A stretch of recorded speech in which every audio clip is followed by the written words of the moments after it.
തങ്ങളുടെ വ്യക്തിപരമായ ബഹുമാനത്തിന് വേണ്ടിയിട്ടുള്ള ആശങ്കകൾ മാറ്റിവെച്ചവരാണ്. നാലാമത്തെ ഫൈനൽ സ്റ്റേജ് ആണ്.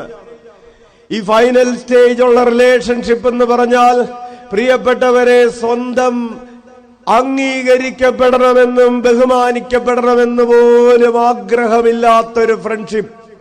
എനിക്ക് എന്തെങ്കിലും വേണം, അതിനുവേണ്ടി ഞാൻ സ്നേഹിക്കുന്നു. അല്ല, എനിക്ക് കൂടെ നിൽക്കാൻ ഒരാള് വേണം, അതിനുവേണ്ടി ഞാൻ സ്നേഹിക്കുന്നു. നോ. എന്നെ പ്രൊട്ടക്ട് ചെയ്യാൻ ഒരാള് വേണം, അതിനുവേണ്ടി ഞാൻ ഒരു ഫ്രണ്ട്ഷിപ്പിലാണ്. നോ. നീ എന്തിനാ അവനെ സ്നേഹിക്കുന്നത്? നീ എന്തിനാ അവളെ സ്നേഹിക്കുന്നത്? എന്നെ മനസ്സിലാക്കാൻ ഒരാള് വേണം. എന്തിനാ? എന്നെ മനസ്സിലാക്കാൻ ഒരാള് വേണം. ശരി. നീ എന്തിനാ അവനെ സ്നേഹിക്കുന്നത്? എന്നെ അംഗീകരിക്കാൻ ഒരാള് വേണം. എന്താണ് വേണ്ടത്? ആരെ? എന്നെ. നീ എന്തിനാ അവനെ സ്നേഹിക്കുന്നത്? എന്നെ കൈപിടിച്ചുയർത്താൻ ഒരാള് വേണം. എന്നെ വഴി നടത്താൻ ഒരാള് വേണം. എന്റെ കൂടെ നിൽക്കാൻ, എന്നെ സപ്പോർട്ട് ചെയ്യാൻ ഒരാള് വേണം. എന്തിനാ സ്നേഹിച്ചത്? എന്നെ കൂടെ നിൽക്കാൻ, സപ്പോർട്ട് ചെയ്യാൻ, കൈപിടിച്ചുയർത്താൻ, എന്നെ മനസ്സിലാക്കാൻ, എന്നെ അംഗീകരിക്കാൻ, എന്നെ പ്രൊട്ടക്ട് ചെയ്യാൻ, എന്നെ വിദേശത്ത് കൊണ്ടുപോകാൻ ഒരാള് വേണം. അതാണ് നിന്റെ ഫ്രണ്ട്ഷിപ്പ് അല്ലേ?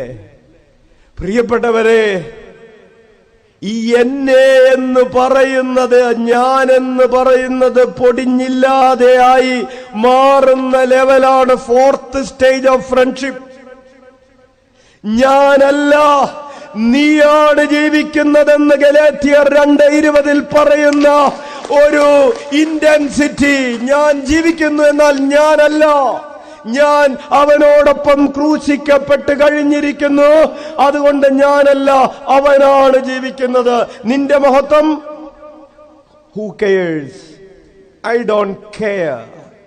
നിന്റെ ഗ്ലോറി, ഐ ഡോണ്ട് കെയർ. നിന്റെ ഹെൽത്ത്, ഐ ഡോണ്ട് കെയർ. ഞാൻ മൈൻഡ് ചെയ്യുന്നില്ല. നിന്നെ മറ്റുള്ളവർ മനസ്സിലാക്കുന്നത്, ഐ ഡോണ്ട് കെയർ. ലോകം മുഴുവൻ നിന്നെ കാർക്കിച്ച് തുപ്പുന്നത്, ഐ ഡോണ്ട് കെയർ. പരിശുദ്ധ അമ്മ തന്നെ വിട്ടുകൊടുത്തിട്ട് പറഞ്ഞു, എന്റെ മഹത്വം, എന്റെ ബഹുമാനം നാട്ടുകാർ എന്നെ കുറിച്ച് പറയുന്നത്, ഐ ഡോണ്ട് കെയർ. നിന്റെ ഇഷ്ടം നിറവേറട്ടെ. ഫോർത്ത് സ്റ്റേജ് ആണ്.